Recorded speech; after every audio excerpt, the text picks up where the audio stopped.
resultado de los comicios y ya la etapa que estamos viviendo posterior a la misma. Es por eso que es importante tener de regreso a esta cabina a un amigo de la Z101, a un hombre que también en su condición de ex servidor público siempre tiene una experiencia importante que puede citar, relatar de cara al pueblo dominicano, y que en su condición de ser un miembro importantísimo de la dirección política del partido La Fuerza del Pueblo, con responsabilidades muy importantes en ese proceso de 2024, este proceso electoral que recién culminó, pues le tenemos de regreso ahora para hablar de lo después, lo que ocurrió antes y lo que debe ahora pasar de cara al futuro con esta organización política. El doctor Roberto Rosario Márquez está con nosotros en cabina en este Gobierno de la Mañana, y vamos a aprovechar su presencia con una buena y fructífera ronda de preguntas y respuestas.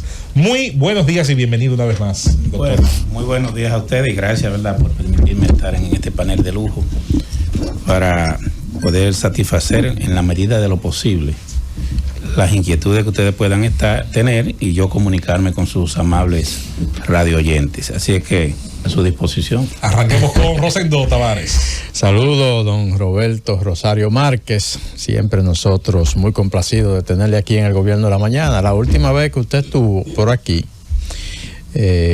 estaba seguro de que tendríamos segunda vuelta electoral en la República Dominicana. Eso no pasó, pero su partido, La Fuerza del Pueblo, sí obtuvo una votación importante en esas elecciones. Incluso superó las expectativas de las encuestas, que le daban a veces hasta 15 puntos por debajo de lo que sacaron. Yo creo que eso fue importante. Pero a mí me gustaría, Roberto, comenzar con un tema que yo traté esta mañana, por tu condición de expresidente de la Junta Central Electoral, tu parecer. Esta opinión que acaba de dar el presidente de la Fuerza del Pueblo, Leonel Fernández, un artículo en el Listín Diario, que él titula PRM, Estrategia para comprar elecciones, y en la que el expresidente Fernández concluye que, en resumen, más que ganar unas elecciones, lo que el gobierno hizo fue comprar unas elecciones y nada más, dice el presidente Fernández. ¿Serían impugnables desde el punto de vista de los criterios que acaba de emitir el presidente Fernández? ¿Serían impugnables esas elecciones de las cuales todavía incluso ni siquiera el ganador Luis Abinader ha sido proclamado? Mira, yo quiero empezar por lo primero de tu intervención.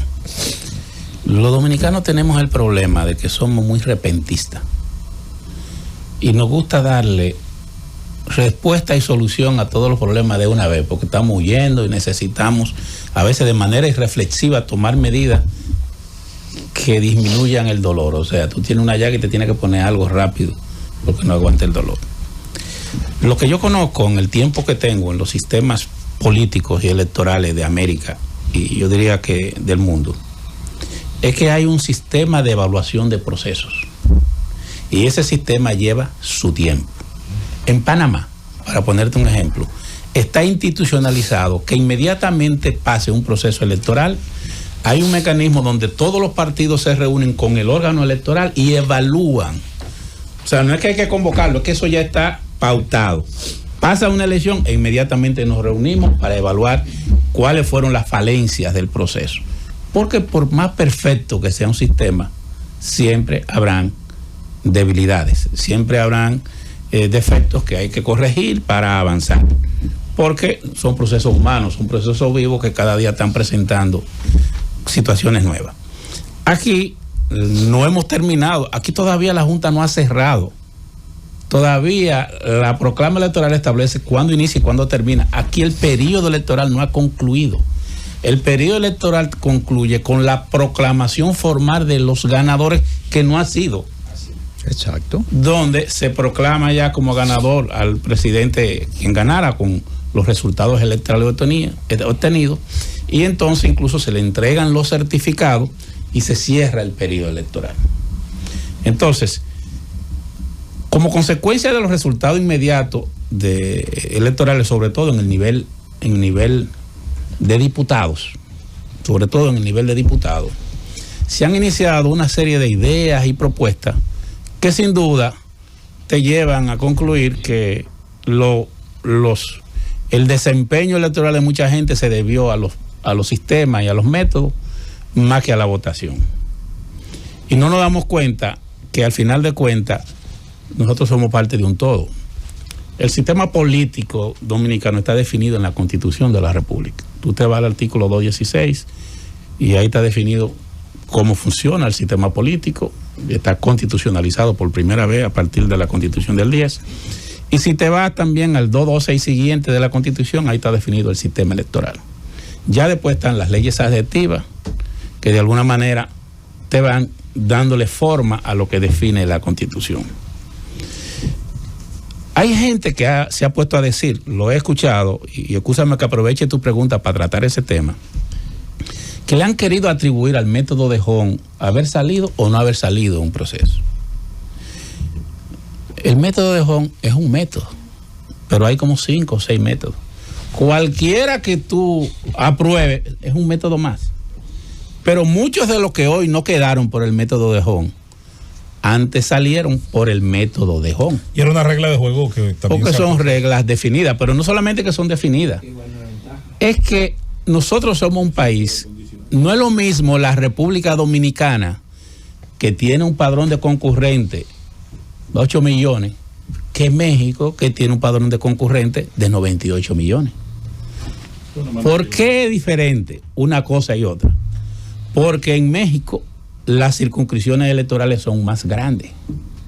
Y al ser más grandes hay mayor cantidad de diputados por circunscripción, y al aplicar el método hay una mayor representación de las minorías. Sí, pero en México hay 300 diputados que se escogen directamente por circunscripciones únicas y uninominales, pero ese es otro sistema. Por mayoría simple. Ahora, los otros 200 se escogen por el sistema proporcional. Por el sistema proporcional. Sí. Ahora, ¿qué pasa? Sí. Te estoy hablando de 98 millones de electores. Sí, sí. Es un país que se puede dar el lujo de hacer eso.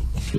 Nosotros no tenemos eso que tú dices, pero tenemos en compensación los 5 diputados nacionales. Correcto. Que son 5 diputados que fueron inicialmente incluidos en la Constitución con la finalidad, supuestamente, de darle participación a la minoría. Ajá. Pero ¿qué ocurrió? Que los partidos mayoritarios, que son los que están en el Congreso, se cogieron los 5 diputados. Y al final, las minorías lo que sacan es 1 o 2. Ahora, por ejemplo, el partido de Zorrilla sacó un diputado nacional, y el PRD sacó otro diputado nacional. Después, los otros 2 son 2 del PRM y 1 de la Fuerza del Pueblo. ¿Me entiendes? Porque ¿no salió uno del PLD? Sí, nacional sí, claro. Sí, Danilo Díaz. No, sí. 1 del PRM, 1 de la Fuerza del Pueblo, 1 del PLD, 1 del PRD y otro del Danilo Díaz salió. Entonces, ¿qué significa eso? Que al final las fuerzas políticas mayoritarias, las 3 fuerzas políticas mayoritarias, se quedaron con 3 de los diputados que debieron ser de la minoría. Sí. Porque esa ley de minoría fue concebida. Ellos arreglaron su asunto. Así es, fue concebida para los partidos que sacaran del 1.5, del 1% en adelante, y que no tuvieran, así fue que se concibió originalmente, y que no tuvieran representación congresional. Ese 1% doctor, en el nivel presidencial. Doctor, no, ahora se hizo. Ahora se hizo sumando la votación de todos los partidos en el nivel de diputados. Sí, doctor, se ha planteado desde hace mucho tiempo la necesidad de reestructurar. Sí, no, déjame terminar. Entonces, yo te voy a poner un ejemplo. Miren, es miembro de la Junta Central Electoral, miembro suplente, se llama Lino Martínez, no me equivoco, de Bonao. Él pone como ejemplo la votación en Bonao, para mí el mejor ejemplo de cómo funciona el método de Hong. Él escribió un artículo en el periódico, lo leí esta mañana, en Acento. Sí. Así es, Verdugo. Él hace, sí, así mismo. Y él hace una buena explicación del método. Y en esa explicación del método, él pone de ejemplo Bonao, cómo se estructuró. Y según él establece, en esa distribución, al PRM le tocan dos diputados, y a la Fuerza del Pueblo le toca 1, pero por el método de Hong. Si no hubiese método de Hong, el PRM lo coge los 3. Claro. El PRM lo coge los 3. Sí. Por la cantidad de votos que se acumularon. Pero el método de Hong ahí garantizó la equidad, la representación de la minoría. Sí. Ahora, esa minoría, a su vez, fue una mayoría con relación a los demás partidos. Claro. Porque ¿qué es lo que pasa? Que para mí es el error fundamental que no lo han entendido muchos de los que participan en el proceso. Tú puedes llevar el mejor candidato a diputado, el que saque más votos, y no salir. Porque tú lo que tienes que hacer es formar un equipo y que ese equipo busque votos. Si aquí en una circunscripción hay 5 candidatos a diputados y cada uno lo que se pone a competir entre sí y uno quitarle el voto al otro, no van a salir. Pero si esos 5 candidatos Cogen uno.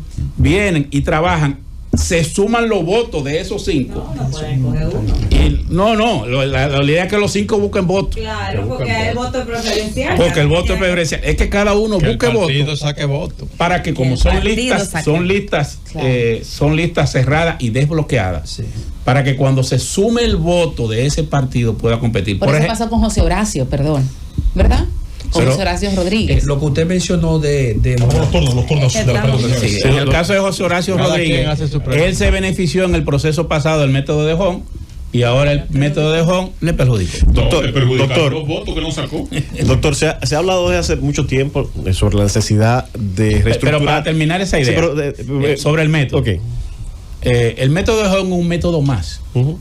Hay como 5 o 7 Drop, métodos. Hagenbach, un paquete. Hay un paquete. Tú tienes que decidirte cuál de ellos.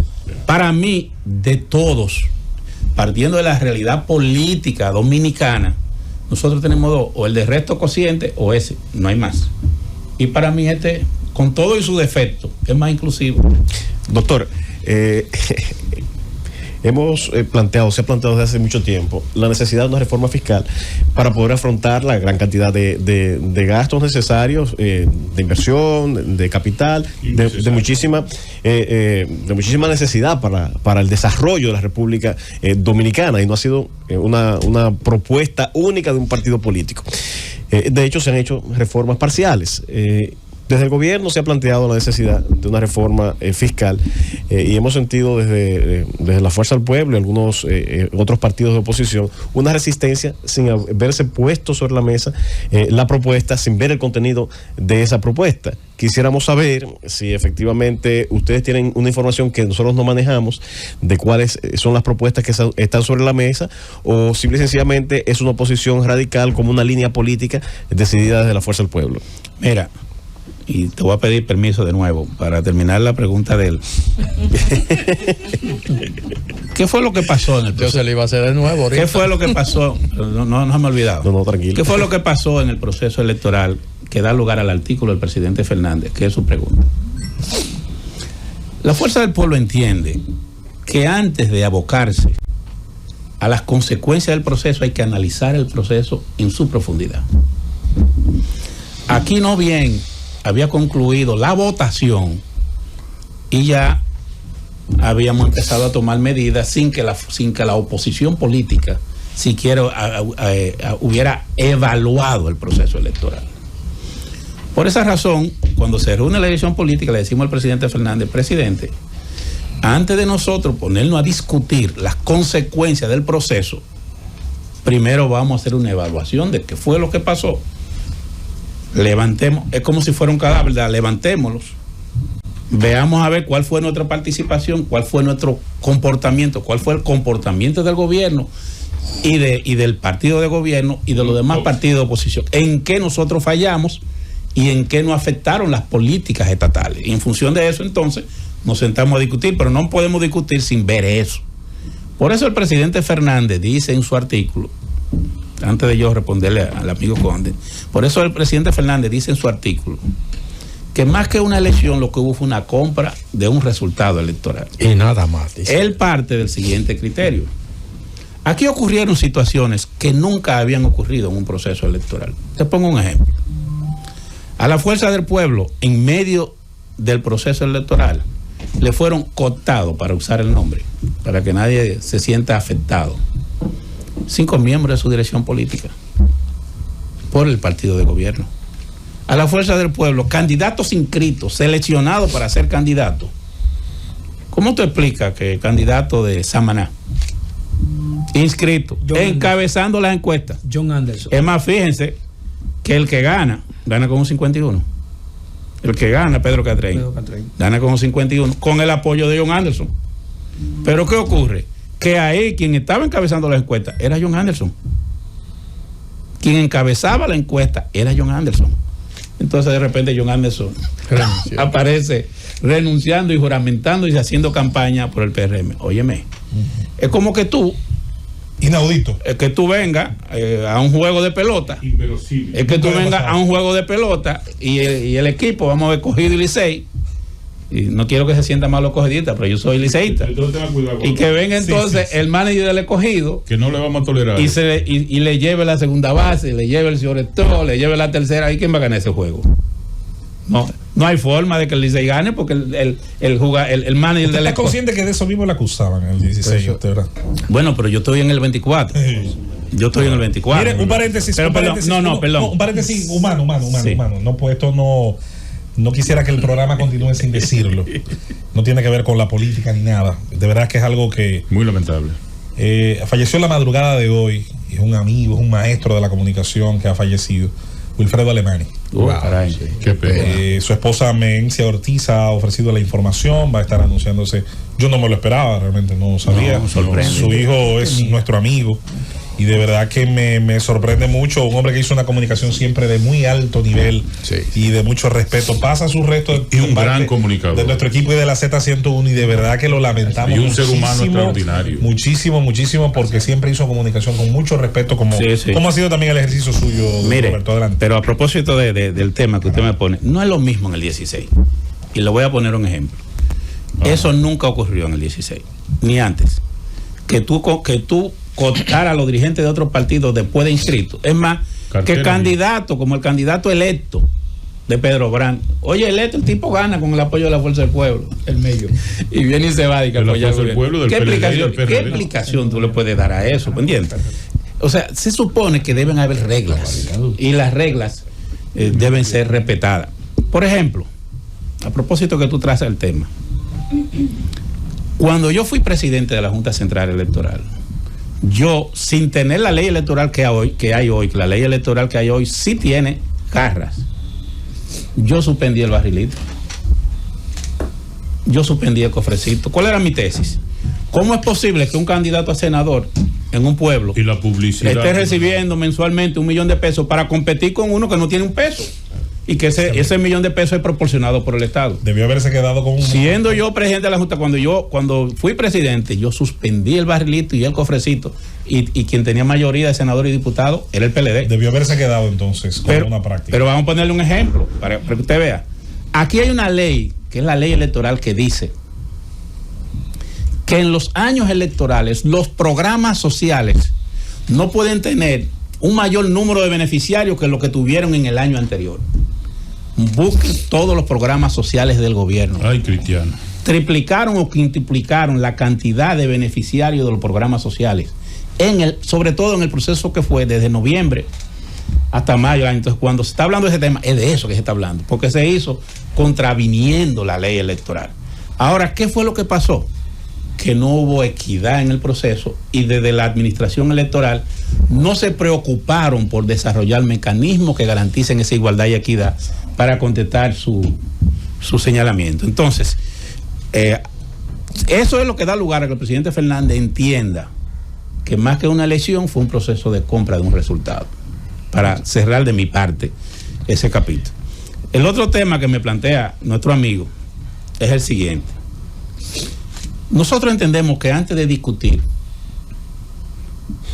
antes de tú recetar una medicina, tú tienes que llevar al paciente al médico y diagnosticar de qué enfermedad está padeciendo. Antes de nosotros hablar de nuevos impuestos, tenemos que analizar el gasto. Pero, doctor, cuando se bueno, habla de reforma fiscal, se habla tanto del análisis del gasto como del ingreso, de la tributación. Lo que yo he escuchado hasta ahora es que se ha hablado de reforma fiscal. Pero eso es reforma fiscal, ambas aristas. No. Oiga bien, mire. Aquí hay lo que se llama la Estrategia Nacional de Desarrollo hasta el 2030. Y en la Estrategia Nacional de Desarrollo se plantea una serie de variables que tienen que ver con precisamente aumentar la capacidad del Estado para tener recursos y satisfacer la necesidad de la población. Si a eso vamos, yo te diría, bueno, pero ¿y por qué no aplicamos la Estrategia Nacional de Desarrollo? Porque eso no va a llevar necesariamente a una discusión de la eficiencia en el gasto. Cuando este gobierno llegó, y cada vez que me dicen, bueno, pero ¿qué pasó en el 16 y el 20? Le digo, bueno, el problema es que yo siempre digo que a cada cual hay que evaluarlo en función de lo que promete y de lo que da. Cuando Luis Abinader llegó, el presidente Luis Abinader llegó a la presidencia, ¿qué fue lo que él dijo? Que él iba a hacer más con menos, que no se necesitaba una reforma fiscal porque con lo que había se podían resolver los principales problemas. ¿Qué es lo que ha ocurrido? Con lo cuarto de la corrupción, dijo él. Perfecto. ¿Qué es lo que ha ocurrido? Aquí nosotros tenemos, para ponerle un ejemplo, solamente en asesores en las instituciones públicas, aquí se está gastando anual más de 900 mil millones de pesos. Más de 900 millones de pesos. 900 millones de pesos. Sí. Súmelo. Más de 900 millones de pesos en asesores.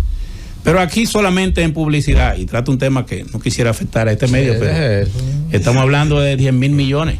10 mil millones. Entonces, primero, pero vamos a ver la nómina. ¿Cuál es la nómina? ¿Disminuyó o aumentó la nómina? Disminuyó aumentó proporcionalmente. Pero si ustedes ven, vámonos al tema eléctrico. Y le estoy tratando temas donde hubo acuerdo.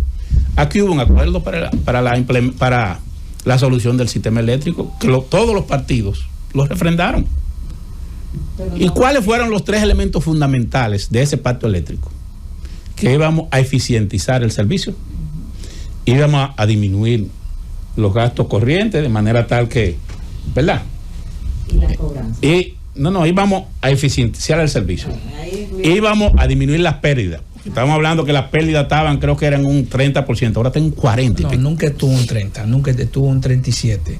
Y este gobierno lo ha llevado a un 40%. Pero obviamente el gobierno nunca estuvo un 30%. Estuvo un 32%. Claro, pero nunca, no en 32%, en 37% sí, estuvo. Bueno, pero lo podemos verificar.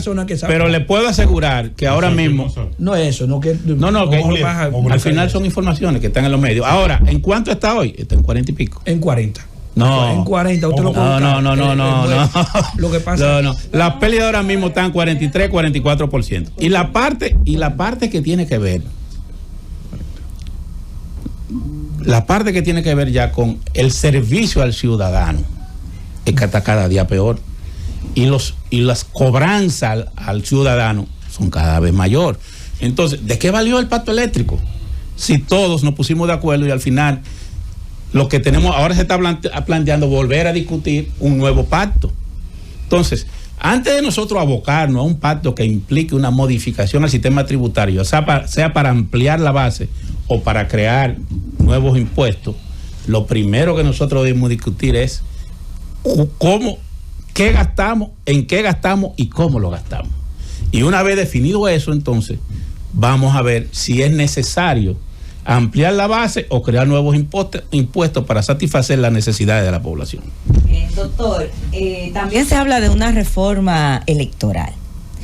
Y en esta oportunidad ha salido mucho el tema de la abstención. A mí me gustaría, usted que le ha dado seguimiento a los temas electorales por muchos años, porque además presidió la Junta Central Electoral, ¿ese fenómeno es sistémico, lo de la abstención, o sencillamente responde a una coyuntura muy específica en este momento o en el pasado proceso electoral que vivimos? Mira, hay 2 temas que tienen que ver con el proceso electoral que lo quiero tratar, incluyendo el que tú planteas,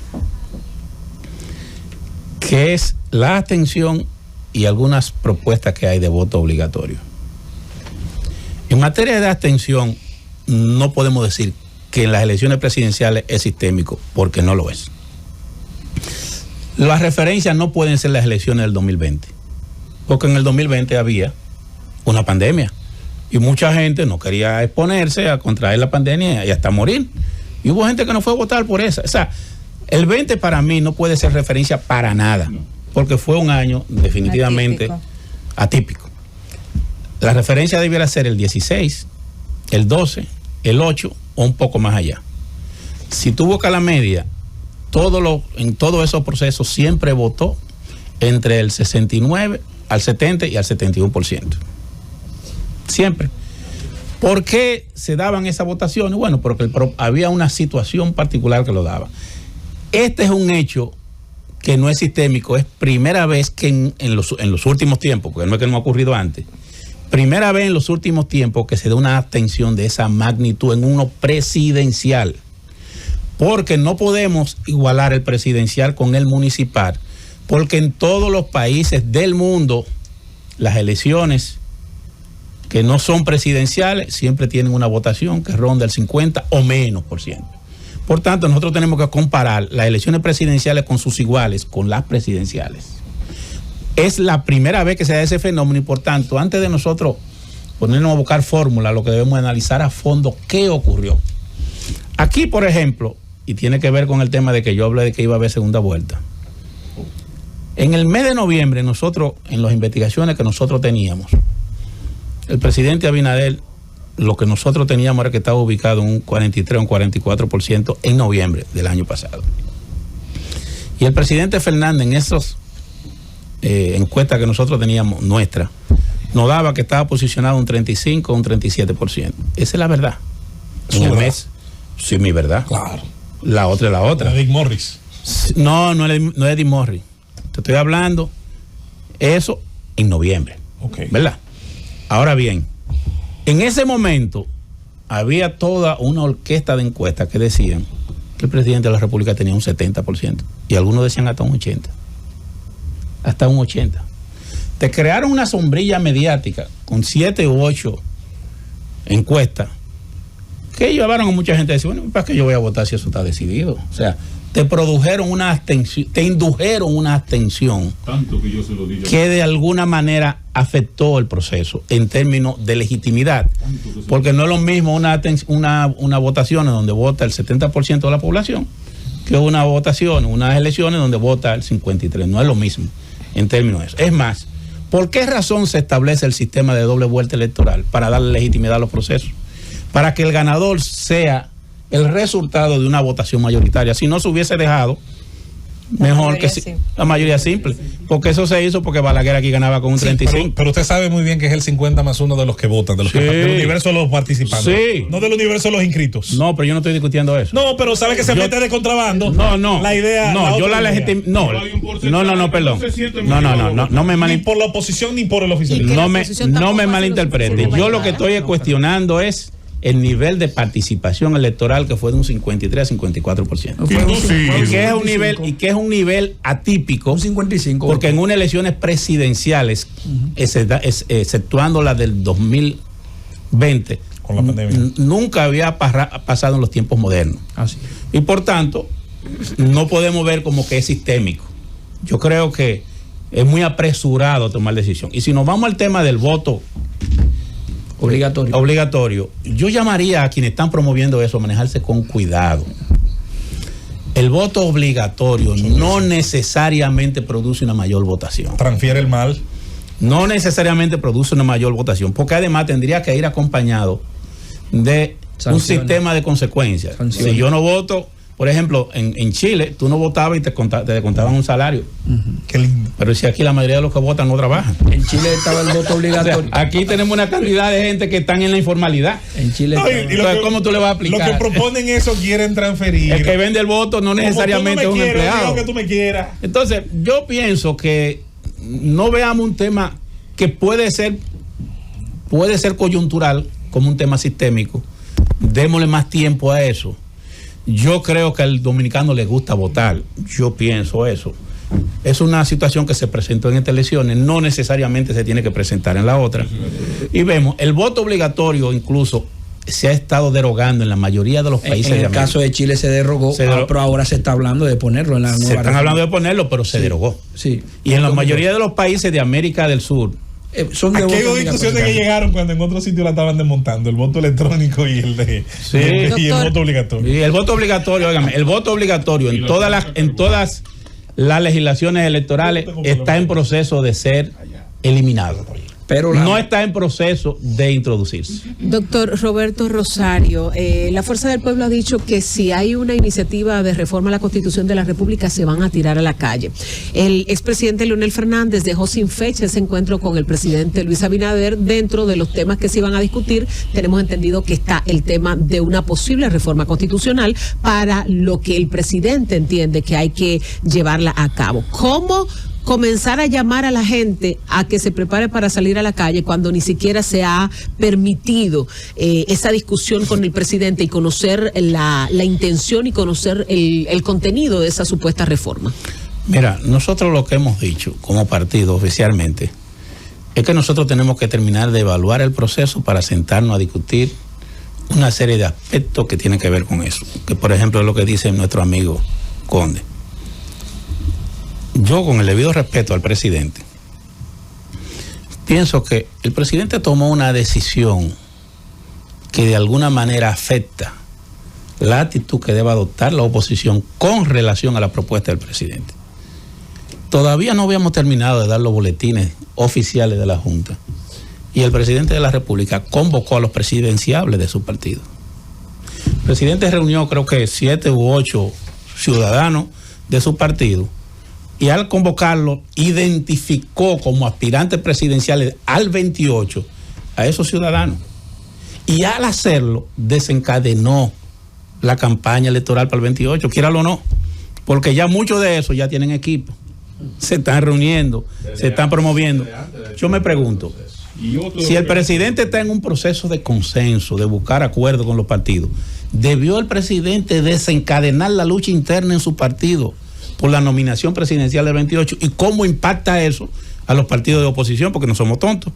Pues si el PRM empieza su campaña interna, ¿qué vamos a hacer nosotros? Cruzarnos de brazos, a esperar a ver cómo marchan las cosas, a mejorar el camino para que tú ganes. No, así no. En mi opinión... Digo, la Fuerza del Pueblo no hay que pelear por candidatos. Mi opinión... Bueno, pero no me estoy refiriendo a la Fuerza del Pueblo, estoy refiriéndome a que aquí ni siquiera se ha proclamado el ganador y el presidente de la República ya señaló quienes se perfilan como los candidatos presidenciales en su partido. Por tanto, tú no puedes esperar que desde la oposición no haya una actitud que vaya en correspondencia con lo que tú estás haciendo. Sí. Para mí, con el debido respeto, para mí eso no debió ocurrir, pero ocurrió. Y está. ¿Qué es lo que ha decidido la Fuerza del Pueblo? La Fuerza del Pueblo lo que ha decidido es que va a concluir el proceso de evaluación del levantamiento que se está haciendo a nivel nacional. Concluido ese proceso, entonces nosotros vamos a evaluar las propuestas que se hagan. En relación a la reforma de la Constitución, nosotros entendemos que tenemos un sistema que de alguna manera se ha establecido, que fue aceptado por todos, que fue consensuado por todos los partidos, oposición y gobierno, que establece 2 periodos y nunca más.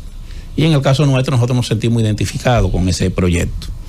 De igual manera, nosotros entendemos que lo que el presidente ha planteado como otro aspecto, que es el tema de la Procuraduría Independiente, nosotros entendemos que el sistema de justicia dominicano, tanto el sistema que tiene que ver con el funcionamiento de la Suprema Corte como la Procuraduría General de la República, nosotros entendemos que es independiente. Incluso lo ha dicho el propio presidente que él no interfiere y que es independiente el que tenemos. Y nosotros entendemos que los recaudos que hay legales son suficientes para que funcione bien. Por tanto, no hemos visto ninguna propuesta que al momento nos indique que es necesaria una reforma constitucional. Lo que sí hemos visto es que ya muchos de los funcionarios electos, como es el caso de Cholitín en Higüey, han dicho que la reforma constitucional tiene el único propósito de habilitar a Luis Abinader para que sea candidato de nuevo, a lo que tiene derecho. A lo que tiene derecho. 2010, o sea que... No, eso pasó en el 2010. No. Sí. ¿En el 2010? Pasó en el 20. Se terminaba la posibilidad de que alguien volviera y a partir de ahí se nunca jamás. Sí, pero entonces, consensuamos eso. Claro, ahora tenemos un presidente que fue electo diciendo que no se reelegiría y se reeligió. Sí. Y que ahora está diciendo que no se va a reelegir y tú no sabes si se va a reelegir.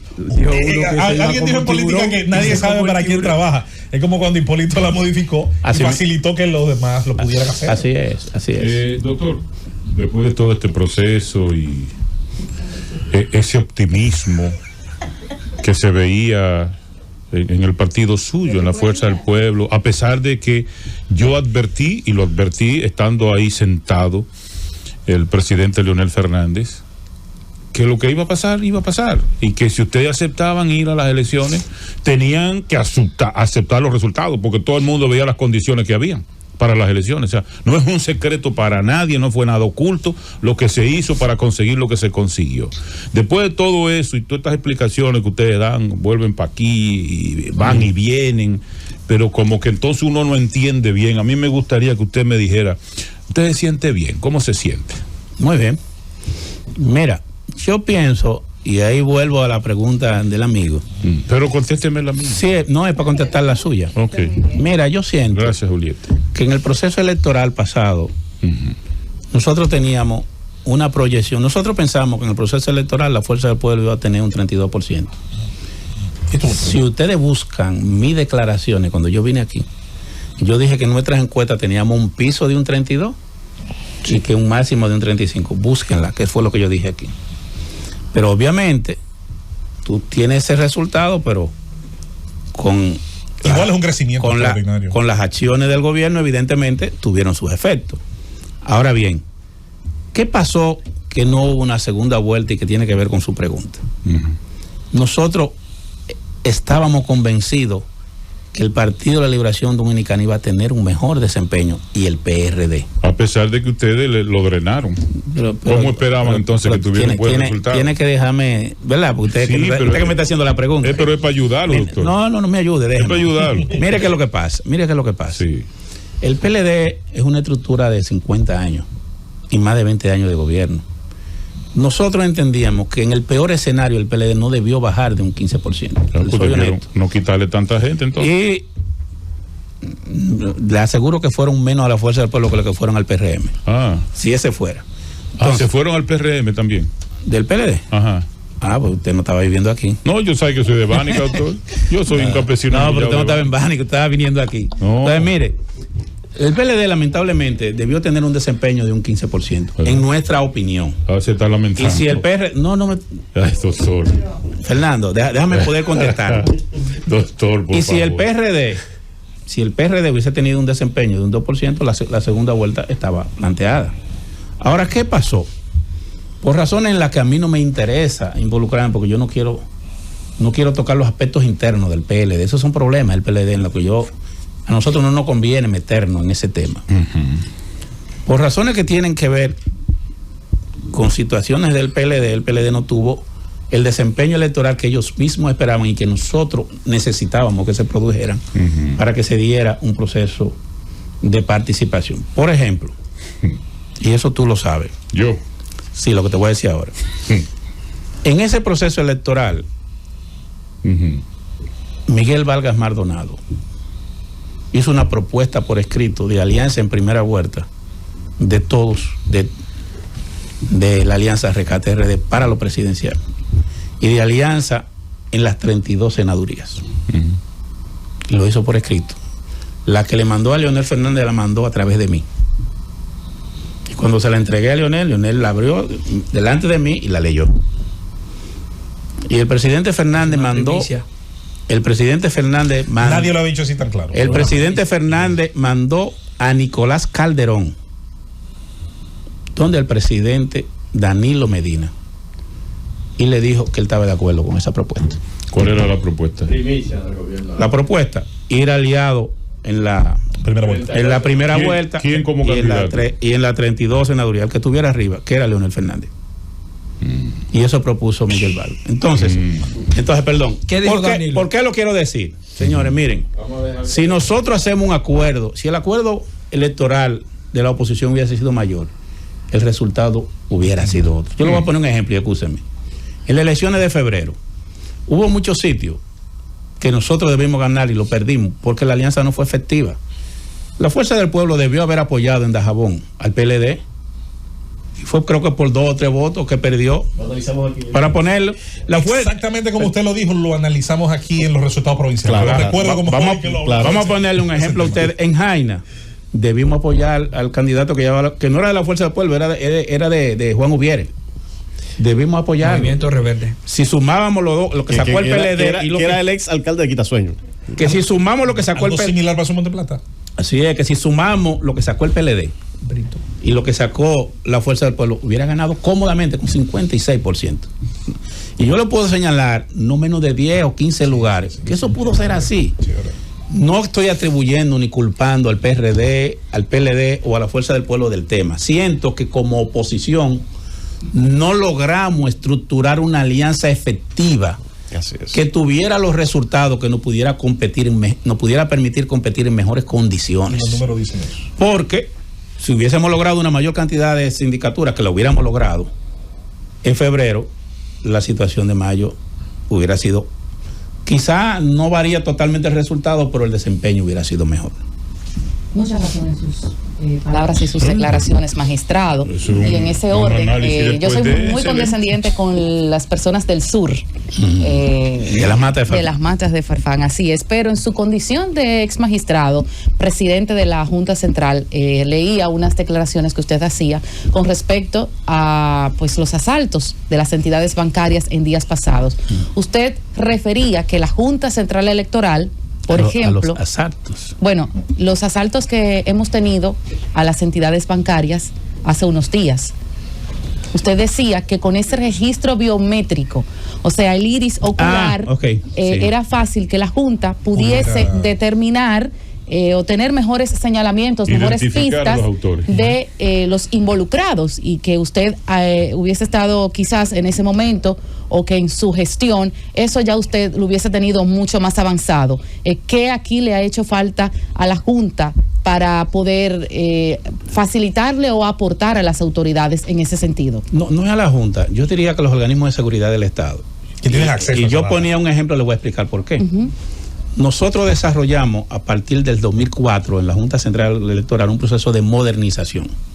Adquirimos un software que era dactilar y de biometría facial, que permite identificar con el iris del ojo a la persona. Solamente yo con una foto tuya, aunque tú no me des ningún dato, lo pongo ahí y me dice ese fulano. Puse dos ejemplos. Cuando yo llegué a la Junta ya estaba documentado Figueroa Agosto en ese tuit. Ok. Figueroa Agosto tenía como 5 cédulas. Tenía una de güerito de Bánica. Como 5 cédulas. Por alguna razón, él fue a buscar una sexta cédula a la Junta. Diablo, carajo. Personalmente. Él fue personalmente a buscar una sexta cédula cuando estamos en el proceso. Pero cuando él fue a buscar la sexta cédula, él dio él se tiró la fotografía, pero no quiso dar la huella digital. Y al no hacerlo, mandan eso donde nosotros. En eso, la policía, si no me equivoco, creo que estaba Guzmán Fermín o estaba de la Rosa, el que es de La Vega, que estaba en la DNCD. Ellos me mandaron entonces un expediente diciéndome: yo quiero que usted me busque los datos de uno de los nombres que él tenía. Cristian Abreu. Señorita. Cuando nosotros pusimos en el sistema toda esa información, componerlo en materia de segundos, nos salió, por el análisis del iris del ojo, el señor aquel, la información de todas las cédulas que él tenía. Pero le pongo otro ejemplo. Hubo una vez de alguien que murió, que apareció, que fue asesinado, apareció una mano de una persona en el río Jaina. La policía, el que estaba ahí no era ninguno de esos, era otro. Aníbal Pay. No. Uno que es de Puerto Plata. Pero bueno, Cristiano. Estaba como jefe de la policía, y ellos en una funda metieron la mano y fueron con la mano allá a la Junta Central. Te asustaste tú ahí. Y nos dicen que ellos quieren ver si el sistema de nosotros puede identificar eso. Esa mano. Y con la huella, nosotros pusimos esa huella, y al instante nos dijo: esa mano corresponde a fulana de tal, que vive en tal lugar, y salió identificado. ¿Quién resultó ser? Una mujer que había venido de Estados Unidos, fue asesinada. El marido vino también de Estados Unidos, la mató y se fue ese mismo día. Padre, Dios mío. Ese hecho criminal, que hubiese sido complicado, la policía lo resolvió en un día. Entonces, lo que tú estás diciendo es que por la fotografía que se ha publicado del elemento se puede identificar. Por lo menos cuando nos tocó, en el caso de si está registrado de Figueroa Agosto, claro. Si está registrado, porque si es un extranjero que no está registrado no va a aparecer. No va a aparecer. Sí. Bueno, muy buenos días, Roberto. Mira, usted fue presidente de la Junta Central Electoral. Yo siempre he dicho que usted ha sido el mejor presidente de la Junta Central Electoral. Ay, gracias. Porque se decía de que los políticos no podían hacer un buen trabajo en la Junta. Entonces yo recuerdo que usted fue que puso todas las oficinas de la Junta Central Electoral en todos los municipios del país. ¿De qué provincia tú eres? Samaná. De Samaná. Sí. Entonces, ¿qué pasó? Acabamos de construir una allá y arreglamos la de Sánchez también. Y luego... La de Bánica también. Luego me dijo un amigo, me dijo, no, independientemente que él es un político, pero fue un buen administrador. Eso hay que conocerlo. Entonces, yo te voy a hacer una pregunta. ¿Qué usted cree del trabajo que hizo la Junta Central Electoral de ahora? ¿Cuál es el papel que jugó? Yo creo que lo dije la última vez, pero es bueno repetirlo. Yo creo que ellos cumplieron con la formalidad administrativa. Tú me estás oyendo a mí. Yo lo que creo es que ellos no cumplieron con el mandato de la ley en la parte que tiene que ver con la igualdad y la equidad electoral. Siempre pongo como ejemplo las medidas que yo tomé. Sencilla. Si yo pude haber suspendido el barrilito, pude haber suspendido el cofrecito, ¿por qué ellos no pudieron hacerlo? Sobre todo había un precedente. Y a diferencia de cuando yo lo hice, que lo hice en virtud del 212 de la Constitución, ahora sí hay una ley que le permitía ir hacia allá. Entonces, yo también dije cuando estuve por aquí que posiblemente ellos, como tienen el precedente de la elección fallida de febrero, sin querer justificarlo, entiendo que a lo mejor quisieron concentrarse más y no correr el riesgo de que pudieran, por meterse en muchas cosas, que pudieran tener un traspié como tuvo la Junta del 20, y que por eso se concentraron en lo administrativo. Es lo que quiero pensar para que no se vea como que quiero ser más crítico de la cuenta. Para mí, en materia de equidad y de igualdad, nosotros tuvimos un gran déficit que es atribuible al Tribunal Superior Electoral y a la Junta como actores en términos de incidencia en el proceso. Interesante. Doctor Roberto Rosario Márquez, la Fuerza del Pueblo indudablemente queda tras el proceso electoral de mayo situada como la principal fuerza de oposición. Tiene un porcentaje electoral en el nivel presidencial indiscutiblemente más alto que lo que muchas proyecciones le señalaron. Lograron, yo creo que mucha gente también, el espejismo de febrero lo articuló mal. Yo no creo que le haya ido tan mal a la Fuerza del Pueblo. No hubo una sola encuesta que le diera a la Fuerza del Pueblo más de 19%. No, yo creo que había de 25 y 26 varias. No, esa 25 y 26 fueron 15, la última. Ya. Pero en todas las encuestas anteriores. Ya, yo había visto 25 y 26 varias. Mira qué es lo que hacen, y escúchame que te interrumpa. ¿Qué es lo que hacen las empresas encuestadoras? Un día antes te crean una vaina, pero la última encuesta que publican, entonces ahí se sincerizan para protegerse. Lo que pasa es que ya mientras tanto han creado todo lo que pasa es que los juicios críticos déjame terminar la pregunta, Rosendo, esperé mucho. El tema de las encuestas también hay que ver el momento de criticarlo, porque yo recuerdo en el 20 ni siquiera las últimas. Hubo gente que dijo que eran buenas, también dijeron que eran compradas. O sea que cuando no me satisfacen, tienen todo lo malo. Cuando van de la mano del candidato que yo quiero, están bien. Lo que me parece, doctor Roberto Rosario Márquez, es que, visto los resultados electorales, con una ganancia extraordinaria del 20 al 24, con un crecimiento impresionante, con la obtención de una plaza electoral, como es la de la senaduría del distrito y otras más, pero esa es clave, yo creo que para vislumbrar ese crecimiento. Da la impresión, con el discurso posterior a lo que ha resultado electoralmente, de que hay como una valoración como muy por debajo, de que muchos miembros de la Fuerza del Pueblo parecerían en su reacción no ver pasos adelante y más allá incluso del ánimo no ya de impugnar las elecciones, que yo creo que no lo hay, hay más de un señalamiento aparte del proceso que debieron haberse cuidado un poco más. Pero ha habido como muy poco reparo en que se ha logrado un salto trascendental para una formación política que es relativamente nueva. No, nosotros estamos totalmente de acuerdo contigo. Nosotros como fuerza política no creo que nadie se haya propuesto la posibilidad de impugnar el resultado electoral. Te adelanto, o sea, eso no ha sido un tema dentro de la Fuerza del Pueblo. Eso no significa que no hagamos un inventario de todo lo que ocurrió, claro, sobre todo porque no queremos que se repita en el 28. Para que no se repita en el 28 estamos obligados a aprender las lecciones de ahora y actuar en consecuencia e informar en todas partes para que eso no se convierta como un precedente aplicable en las futuras elecciones. La Fuerza del Pueblo, sin duda, en esta que es su primera elección, yo lo dije aquí, porque yo no interpreto las elecciones del 20 como la primera de la Fuerza del Pueblo. Para solo ponerle un ejemplo, el candidato presidencial de la Fuerza del Pueblo ni siquiera se inscribió en la Fuerza del Pueblo. Creo que fue a través del Partido Reformista. Que tuvimos Era el que encabezaba la inscribirlo. Nosotros, por ejemplo, muchos candidatos lo tuvimos que llevar en la boleta del PRM. Pero no deja de ser un salto. Y otros tuvimos que, otra gente nuestra, como el caso de Félix. Aritmético, el salto del 20 al 24. Sí, a eso voy. Es más grande que el del mismo PRM del 16 al 20. Sí. Entonces, ¿qué pasa?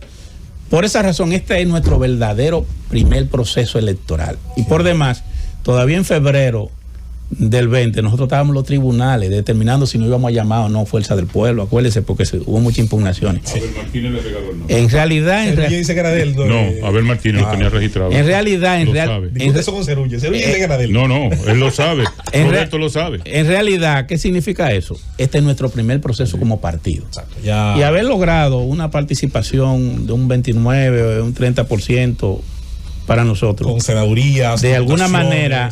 Y además había un tema que había que resolver, y es que se discutía si la segunda fuerza era el PLD o si era la Fuerza del Pueblo. Sí. Esa era una discusión que había. Y eso afectaba tanto al PLD como nos afectaba a nosotros. Tuvieron una buena ayuda de algunos amigos del CP. Ahora nosotros, al quedar ya consolidada como la principal fuerza política opositora, ya eso no es sujeto a discusión.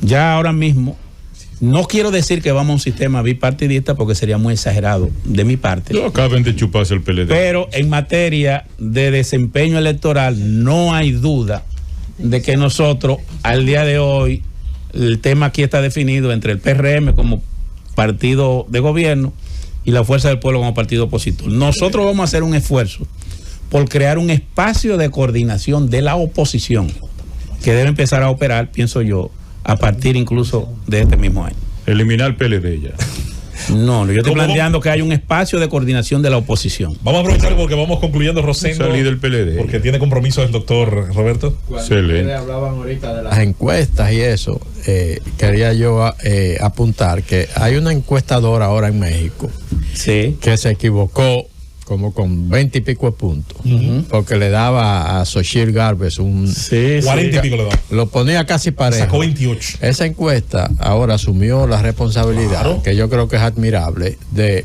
públicamente emitir un comunicado excusándose con la población. Pero ellos están aquí, ¿por qué no lo hacen aquí? Esa misma encuesta. Sí, pero allá es que en México no es igual que aquí. Pero esa encuesta está aquí. No, tú sabes por qué. Pero una cosa es el margen de error y otra es el margen de allá también. El margen de error fue así, daba un 61, 62 a 57, no igual que de 48 a 28. Pero de 57 a 70 sí. Y de también ha tenido su. Y de 17 a 28 la diferencia es grande. Eso es así. Roberto, el sistema electoral dominicano. Mira qué es lo que pasa con el término de encuesta. En México, hay que ver el sistema mexicano, es un buen sistema electoral. Bueno. En México está muy reglamentado el tema de las encuestas. De los 90 para acá, claro, está muy reglamentado el tema de las encuestas. Y esa reglamentación va de que le dan seguimiento a las encuestas. Claro. Y es como el gasto público. En México hay un software que día a día te va poniendo todos los anuncios que publican con la foto de un candidato. Y cada semanal le mandan a los partidos, mire, de su presupuesto electoral ya usted ha gastado tanto en anuncios. Sí. Y un partido no puede tener el monopolio de la publicidad. Yo sostengo muchísimo eso. El sistema mexicano es bastante hay que avanzado. cortar tiempos de campaña. Eso es así. Profesor, ¿usted va a agregar finalmente para irnos? No, como Roberto ha presidido organismos internacionales electorales, la República Dominicana ha sido un país muy reconocido en materia electoral. La Unión, la web, que República Dominicana la ha presidido en ocasiones. A propósito de estos temas aquí, de lo que se hizo para ganar, todo este avasallamiento aparentemente, ¿podría eso afectar de alguna manera la imagen del país ante organismos internacionales que miran muy de cerca el tema electoral? Mira, yo pienso que los partidos políticos de oposición, en mi opinión, le han dado una demostración al país de que ponen los intereses de la República por encima de los intereses de los partidos. Y qué bueno que tú me haces esa pregunta, porque me permite diferenciarlo del PRM. Aquí no hay una sola elección de que ese sector del PRD, que es el PRM, haya reconocido que perdió. En todas las elecciones que ellos han participado, a ellos le hicieron fraude. Y no importa que todas las encuestas, igual que ahora, coincidieran, al día de hoy, Hipólito no reconoció a Danilo y Luis no reconoció a Miguel en el 2000. Es el único que en el 2008 sí reconoció, pero por eso te dije la tendencia del PRD, que ahora se llama PRM.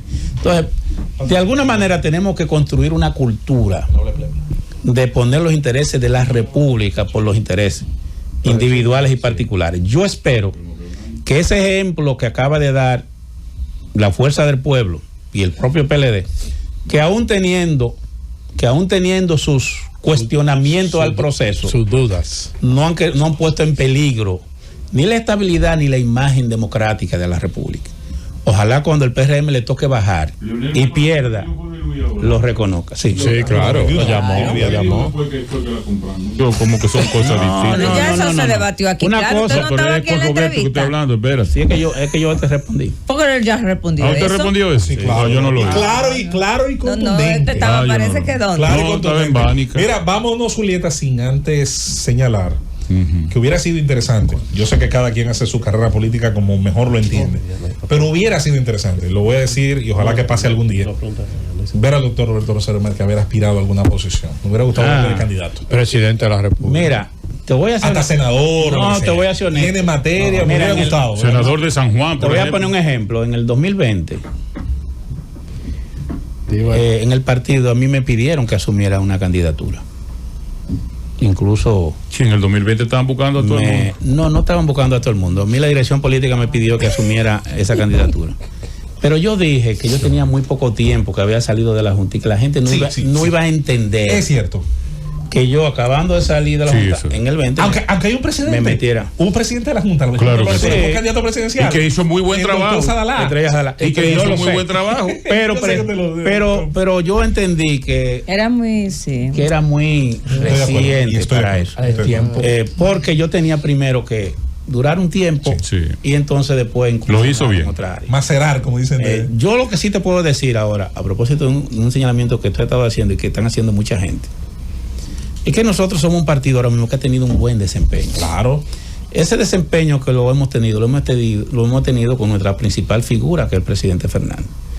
En las evaluaciones que hemos hecho, incluso nosotros hemos llegado a concluir que si el partido hubiese estado mejor preparado, pudo haber obtenido todavía un mejor desempeño.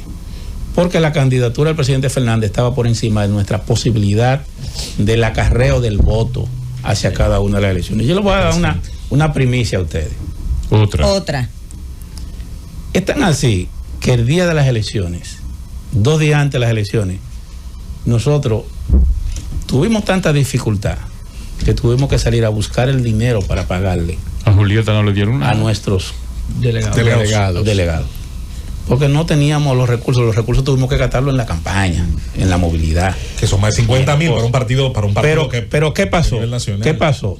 Hablando de un partido nacional, no es poco dinero. Es un municipio. Entonces, pero nosotros tuvimos la valentía de muchos compañeros que estuvieron en la mesa defendiendo ese voto, pero la mayoría del voto nuestro no fue un voto acarreado. Fue un voto que descansó básicamente en la imagen y el prestigio de Leonel Fernández. Eso es eso. Que es nuestro principal activo electoral. Definitivamente, creo que eso a mucha gente le queda bastante claro. Pero creo que es una gran ganancia aritmética, numérica y de autoridad política. Hay que, como todo capital, ahora administrarlo, tratar de seguirlo elevando. Yo creo que va a haber en este cuatrenio, como en todo proceso político, muchas oportunidades de mostrar madurez, sabiduría, estrategia también, ¿por qué no? Capacidad de crecimiento. Las posiciones van a estar ahí, yo sé que lo van a aprovechar. De verdad que sí. Y esperamos poder contribuir con que el país marche hacia adelante. Ojalá que y sí. que todos empujemos en un mismo camino. Siempre abiertas las puertas. Gracias, Es un entrevistado realmente que nos satisface porque primero no rehuye a las preguntas. Tiene memoria. Espérese que no he acabado de contestarle a usted. Él le saca el cuerpo. Y luego porque realmente se aprende muchísimo con la experiencia política del doctor Roberto Rosario Márquez, que ha estado con nosotros una vez más. Gracias y nos volveremos a ver muy pronto. Gracias a ustedes.